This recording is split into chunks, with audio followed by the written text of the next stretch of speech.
बिस्मिल्लाहिर्रहमानिर्रहीम। अस्सलाम वालेकुम अज़ीज़ तलबा व तालिबात। डिप्टी नज़ीर अहमद के नावल कलीम और मिर्ज़ा ज़ाहिरदार बेग के साथ आपकी खिदमत में हाजिर हैं। आज हम लोग इस नावल का आखिरी हिस्सा पढ़ेंगे। आखिरी पेज है और आखिरी हिस्सा है जहाँ पर जो है हमारी आज की कहानी जो है वो ख़त्म हो जाएगी। और कहानी ख़त्म होने पर कैसे मिर्ज़ा ज़ाहिरदार बेग की असलियत ज़ाहिर होती है, और ना सिर्फ मिर्ज़ा ज़ाहिरदार बेग की असलियत ज़ाहिर होती है, बल्कि कलीम को भी अपनी औकात जो है वो याद आ जाती है कि मैं क्या था और अब क्या बन गया हूँ। तो कहानी हम शुरू करते हैं। जब कलीम मस्जिद से निकला और उसने ज़ाहिरदार बेग के घर का दरवाज़ा खटखटाया, जबकि वो खुद बिल्कुल एक भूत बना हुआ था। उसके जिस्म के ऊपर इतनी ज़्यादा मट्टी, गर्द और चमगादड़ों का फुज़ला जो है वो चिपका हुआ था, और वो ना उसके बदन पे सवाए कपड़ों के और कुछ नहीं था, ना पाँव में जूती थी, और उसका हुलिया बहुत ही ज़्यादा अबतर था। तो अब ऐसे में जो है कलीम जब उसके घर से निकला, तो घर वालों ने कहा कि ओहो, तुम वही कलीम हो जो रात मस्जिद में ठहरे थे। वो दरिया और तकिया कहाँ है जो तुम्हें सोने के लिए भेजा गया था? इससे पहले कि कलीम कुछ कहता, उसकी बात दरमियान में ही रह गई और घर वालों ने उससे दरी और तकिए का पूछ लिया। तकिया और दरी का नाम सुनकर कलीम तो बहुत चकराया और अभी जवाब देने में मुतामिल था। मुतामिल का मतलब है सोच रहा था, तजब्जुब की हालत में था कि क्या जवाब दूं, कि अंदर से आवाज आई, मिर्जा जबरदस्त बेग, देखना ये मर्दवा कहीं चल ना दे। मर्दवा का मतलब बेगाना मर्द। दौड़कर तकिया दरी तो उससे ले आओ। मिर्जा जाहिरदार बेग का छोटा भाई था मिर्जा जबरदस्त बेग। उसको आवाज दी गई कि जल्दी से जाओ और देख के आओ कि ये कहीं हमारी दरी और हमारा तकिया लेकर भाग ना जाए।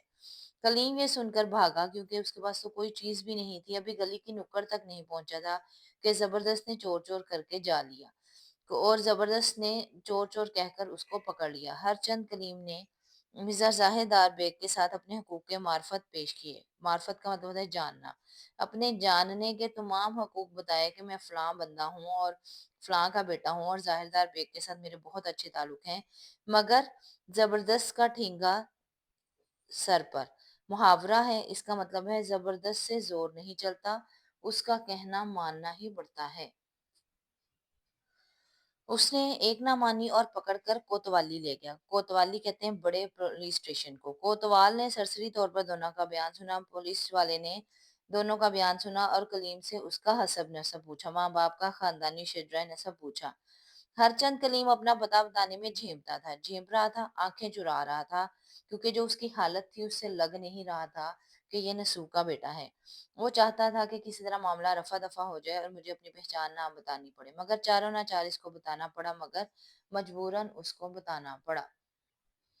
मगर उसकी हालत ज़ाहरी ऐसी अबतर हो रही थी कि उसका सच भी झूठ मालूम होता था, कि उसकी ज़ाहरी तौर पर हालत इतनी बुरी थी कि लग ही नहीं रहा था कि ये सच बोल रहा है। कोतवाल ने सुनकर कहा कि मियां नसूह, जिनको तुम अपना वालिद बताते हो, मैं इन्हें जानता हूँ और ये भी पता है कि उनके बेटे का नाम कलीम है, और जो घर और निशान बता रहे हो वो भी बिल्कुल ठीक है।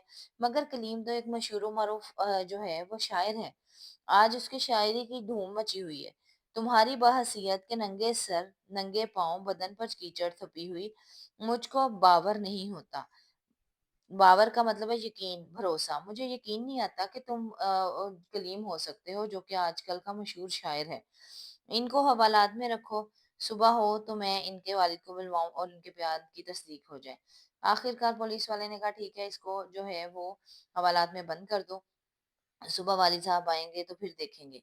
कलीम ये सुनकर रो दिया और कहा कि मैं वही बदनसीब हूँ जिसका जिसकी शेर गोई का शोहरा आपने सुना है। शोहरा कहते हैं शोहरत को। उसने कहा मैं ही वो शायर हूँ जिसकी शायरी जो है आजकल बहुत ज्यादा मशहूर है। आपको यकीन ना हो तो मैं अपने अफकारे ताज़ा सुनाऊं, अपनी ताज़ी शायरी सुनाऊं। अब क्योंकि वो शायर था तो रात मस्जिद में जो उसके हालात गुजरे थे, उसने वो सारे शायरी की शक्ल में जो है वो सुना डाले। और इस पर कोतवाल ने इतनी रायत दी, इतनी रायत का मतलब इतनी कमी दी कि 2 सिपाही कलीम के साथ रवाना किए और कहा कि मियां नसूह के पास ले जाओ। अगर वो उनको अपना फर्जंद, अपना बेटा बताएं तो छोड़ देना, वरना वापस आकर हवालात में रखना। अब यहाँ पर जो हमारा लेसन है तो वतन नसूस नॉवल से लिया गया, कलीम और मिर्जा जाहिरदार बेग, वो ख़त्म होता है। तो इस कहानी से जो है हमें ये सबक मिलता है, बहुत सारे बच्चों के लिए आजकल के हालाँकि ये उस ज़माने में इतने पुराने ज़माने में नॉवल लिखा गया, लेकिन आजकल की सिचुएशन के ऊपर भी बिल्कुल पूरा उतरता है। तो इसमें बच्चों को ये नसीहत की गई है कि अगर आप लोग जो हैं वालदैन की नाफरमानी करेंगे और वालदैन की किसी बात पर कान नहीं धरेंगे, तो आपकी किस्मत में सिर्फ़ ज़िल्लत ही ज़िल्लत लिख दी जाती है, आपकी किस्मत में सिर्फ़ रुसवाई ही रुसवाई लिख दी जाती है।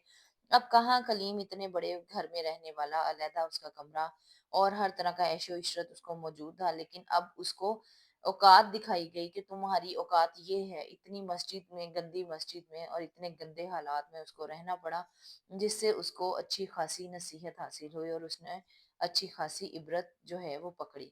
असल में इस लेसन में हमें इबरत पकड़ने का ही दरस दिया गया है कि इंसान गुस्से में आकर अपना जो भी अमल करता है उस वक़्ती तौर पे उसे लगता है मैं बिल्कुल सही कर रहा हूँ, लेकिन वो बहुत ज़्यादा गलत रास्ते पर चल निकलता है और इसी तरह कलीम को जो है अच्छी खासी रुसवाई का सामना जो है वो और बेइज़्ज़ती का सामना करना पड़ा। उम्मीद है कि लेसन आपको समझ आ गया होगा। इसके मश्की सवालात के साथ बहुत जल्द आपकी खिदमत में हाज़िर होंगे। चैनल को सब्सक्राइब कर लीजिएगा, लाइक कर लीजिएगा। अस्सलाम वालेकुम व रहमतुल्लाहि व बरकातुहू।